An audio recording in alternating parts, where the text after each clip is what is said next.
Hello friends, नमस्कार। मैं हूं doctor N K Bawaliya, principal of government science college Sikar, Rajasthan.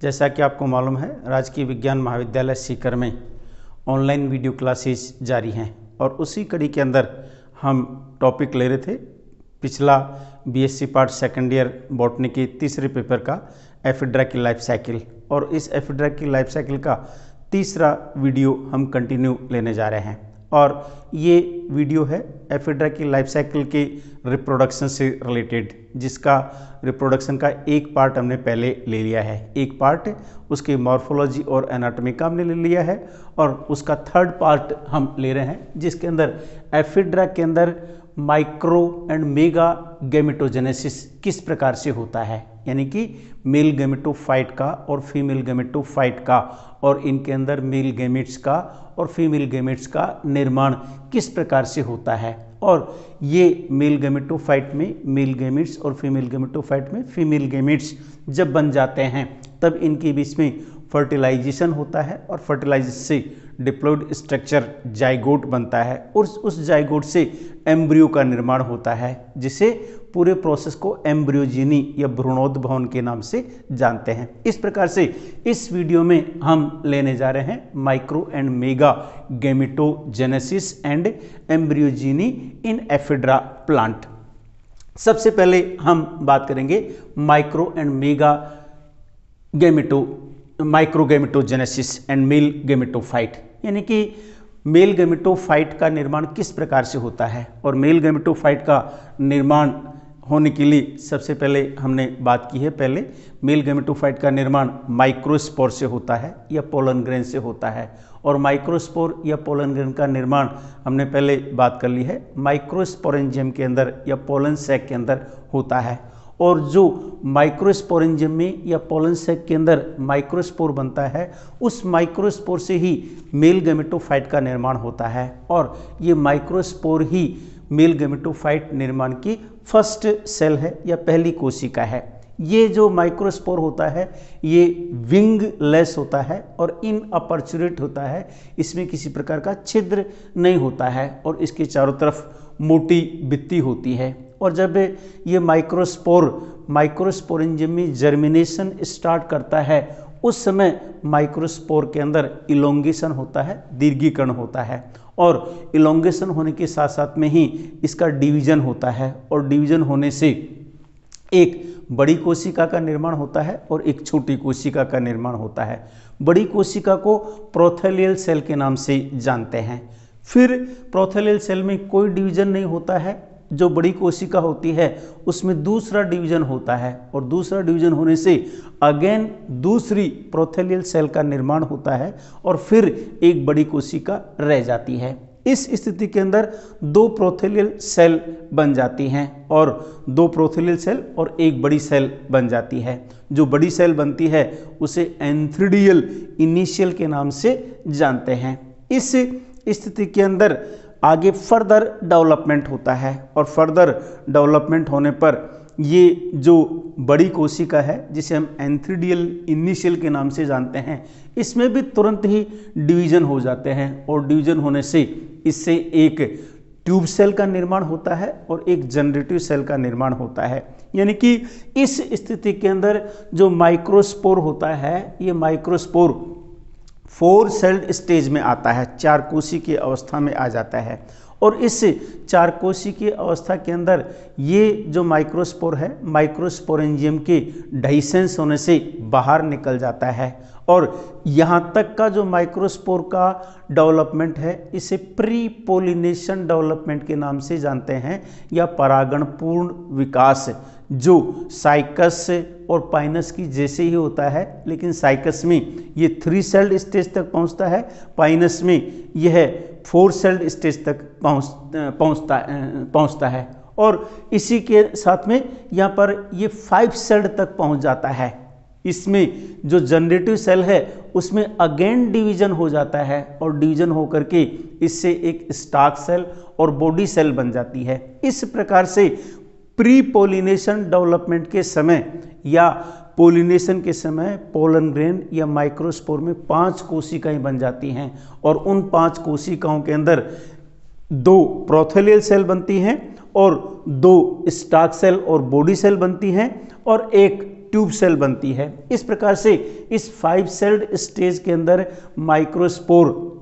Microspore enzyme से लिबरेट होता है और हवा के जरिए ये एक स्थान से उड़कर के दूसरे स्थान पर चला जाता है और अल्टीमेटली जो ओव्यूल होता है उस ओव्यूल के माइक्रोपाइल के अंदर ये हवा के जरिए पहुंच जाता है और इस पहुंचने की संपूर्ण प्रक्रिया को पोलिनेशन के नाम से जानते हैं। इस डेवलपमेंट को हम डायग्रामेटिकली भी देख सकते हैं। शुरू के अंदर जो माइक्रोस्पोर होता है जो 1 सेल्ड रूप में होता है, उस स्थिति के अंदर ये जैसे माइक्रोस्पोर शुरू के अंदर इस रूप में होता है, इसको हम ब्लैक कलर में लेंगे, ये जैसे इस रूप में होता है, माइक्रोस्पोर इस रूप में होता है और इस माइक्रोस्पोर में यह इलोंगेशन हो जाता है, दीर्घीकरण हो जाता है और इस दीर्घीकरण होने के साथ में ही इसका जो केंद्रक है ये नीचे की तरफ आ जाता है और इसमें डिवीजन होता है जिससे छोटी प्रोथेलियल सेल और बड़ी एंथ्रीडियल सेल बन जाती है। इस एंथ्रीडियल सेल में अगेन डिवीजन होता है जिससे ये सेकंड प्रोथेलियल सेल और ये बड़ी एंथ्रीडियल सेल बन जाती है। फिर इसमें अगेन डिवीजन होता है और अगेन डिवीजन होने से ये ट्यूब सेल और ये जनरेटिव सेल बन जाती है। इस ट्यूब सेल में फर्दर यहाँ डिवीजन नहीं होता है, इस जनरेटिव सेल में डिवीजन होता है जिससे एक बॉडी सेल और एक स्टार्च सेल का फॉर्मेशन होता है और इस स्थिति के अंदर यह 5 सेल्ड स्ट्रक्चर बन जाता है। इस 5 सेल्ड स्ट्रक्चर के अंदर आप देख सकते हैं 2 तो प्रोथेलियल सेल हैं 1 और 2 और एक स्टार्च सेल है और एक यहाँ पर बॉडी सेल है और एक यहाँ पर ट्यूब सेल है। इस प्रकार से आप देख सकते हैं 1 2 3 4 और टोटल यह 5 सेल्ड स्टेज या पोलन ग्रेन बनता है जिसे माइक्रोस्पोर के नाम से जानते हैं और इस स्थिति के अंदर पोलिनेशन हो जाता है। इस प्रकार से साइकस के अंदर 3 सेल्ड स्टेज में पोलिनेशन होता है, पाइनस में 4 सेल्ड स्टेज में पोलिनेशन होता है और एफिड्रा के अंदर 5 सेल्ड स्टेज में पोलिनेशन होता है। और इस स्थिति के बाद में आगे हम बढ़ते हैं, जब पोलिनेशन हो जाता है तब पोलिनेशन होने के बाद में ये पोलन ग्रेन पोलन चैम्बर के अंदर पहुंच जाता है माइक्रोपाइल के थ्रू। देन इसकी जो ये सेल है जिसे हमने बॉडी सेल के नाम से जाना है, इस बॉडी सेल के अंदर फर्दर डिवीजन होते हैं और फर्दर डिवीजन होने से इस बॉडी सेल से 2 स्पर्म का निर्माण होता है जिन्हें 2 मेल गैमेट के नाम से भी हम जानते हैं। और जो ट्यूब सेल है, इस ट्यूब सेल के अंदर इलोंगेशन होने से पोलन ट्यूब का निर्माण हो जाता है और इस प्रकार से पोलन ग्रेन का जर्मिनेशन ओव्यूल के अंदर जा करके होता है जिससे मैच्योर मेल गैमेटोफाइट का निर्माण होता है और इस डेवलपमेंट को पोस्ट पोलिनेशन डेवलपमेंट के नाम से जानते हैं। इस तरह से इस मेल गैमेटोफाइट में 2 मेल गैमीट बन जाते हैं। इस प्रकार से माइक्रोगैमेटोजेनेसिस यानी कि माइक्रोगैमीट्स बन गए और मेल गैमेटोफाइट का निर्माण हो गया। देन आगे हम बात करते हैं फीमेल गैमेटोफाइट की। फीमेल गैमेटोफाइट में भी हमने पहले डिस्कशन कर लिया है कि जो ओव्यूल होता है उस ओव्यूल के अंदर जो मेगास्पोर मदर सेल होती है, उस मेगास्पोर मदर सेल से 4 मेगास्पोर बनते हैं और 4 में से जो 3 माइक्रोपाइलर मेगास्पोर होते हैं वो डिजनरेट हो जाते हैं और एक जो चलेजल मेगास्पोर होता है ये फंक्शनल रहता है। इस फंक्शनल मेगास्पोर को ही इस फीमेल गैमेटोफाइट की मदर सेल के नाम से जानते हैं। इस फंक्शनल मेगास्पोर के अंदर जब डिवीजन होता है तो सबसे पहले इसमें एनलार्जमेंट होता है, देन इसके न्यूक्लियस में डिवीजन होते हैं। बहुत सारे डिवीजन्स होते हैं, इतने सारे डिवीजन होते हैं जिससे करीबन 256 न्यूक्लियाई का निर्माण हो जाता है और ये सारे डिवीजन होने के समय किसी प्रकार का वॉल फॉर्मेशन नहीं होता है, ये फ्री न्यूक्लियर डिवीजन होते हैं। कुछ स्पीशीज के अंदर जैसे एफिड्रा ट्राइफर्का के अंदर करीबन 256 बनते हैं, लेकिन एफिड्रा फोलिटा के अंदर करीबन 500 न्यूक्लियाई तक बन जाते हैं और ये फ्री न्यूक्लियर डिवीजन होकर के कंटिन्यू रहता है और करीबन 20 दिन तक चलता है।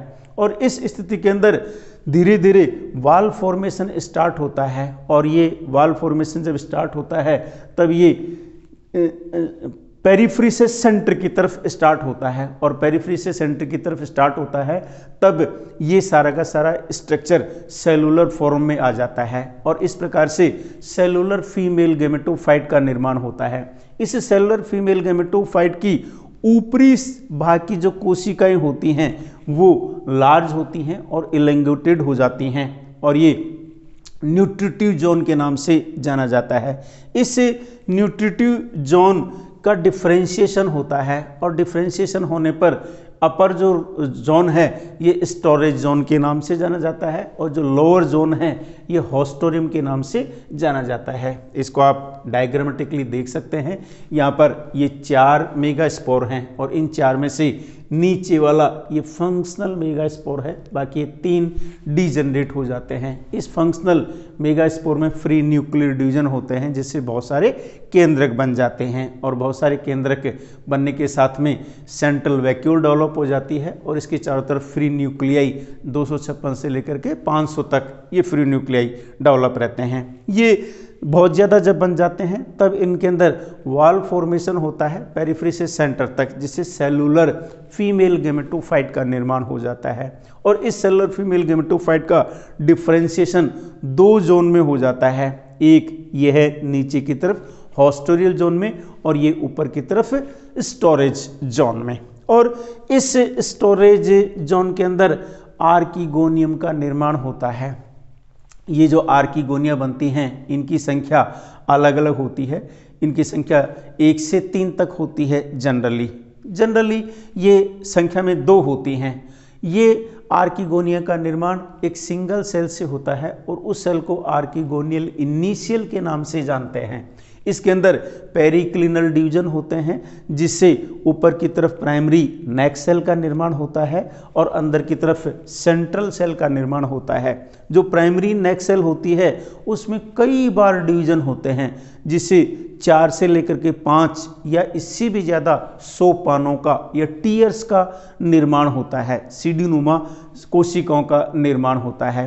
देन इनके अंदर एंटीक्लिनल डिवीजन होते हैं।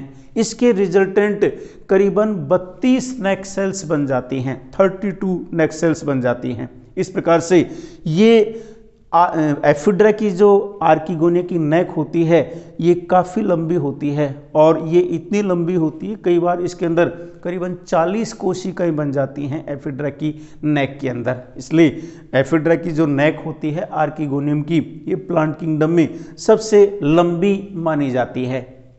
ये जैसे 2 आर्किगोनिया हैं, इन दोनों आर्किगोनिया का निर्माण यहाँ पर इस आर्किगोनियल इनिशियल से होता है जिसमें पहले डिवीजन होने से ऊपर की तरफ प्राइमरी नेक सेल और नीचे की तरफ सेंट्रल सेल बनती है। इस प्राइमरी नेक सेल में यहाँ पर रिपीटेड डिवीजन होते हैं जिसे अराउंड 40 सेल्ड लॉन्ग नेक का निर्माण होता है। ये आप देख सकते हैं यहाँ पर ये पूरी की पूरी नेक है 40 सेल्ड के आसपास और नीचे की तरफ ये सेंट्रल सेल है। इस सेंट्रल सेल के अंदर फर्दर डिवीजन हो जाते हैं और फर्दर डिवीजन होने पर एक वेंट्रल कैनाल न्यूक्लियस बनता है और एक एग न्यूक्लियस बनता है।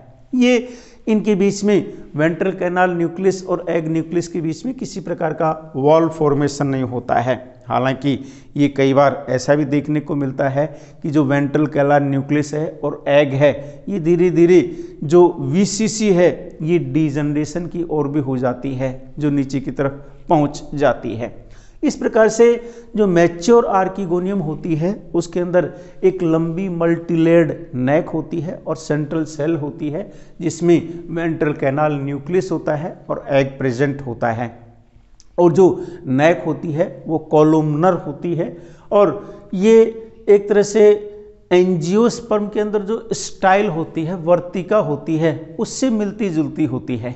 इसकी जो कंपैरिजन है तुलना है एंजियोस्पर्म की स्टाइल या वर्तिका से की गई है। जो फ्लावर के जो फीमेल पार्ट होता है जिसके अंदर आप जानते हैं नीचे की तरफ ओवरी होती है, बीच में स्टाइल होती है, देन स्टिग्मा होती है। तो एक तरह से इस स्टाइल का एक तरह से रूप माना गया है।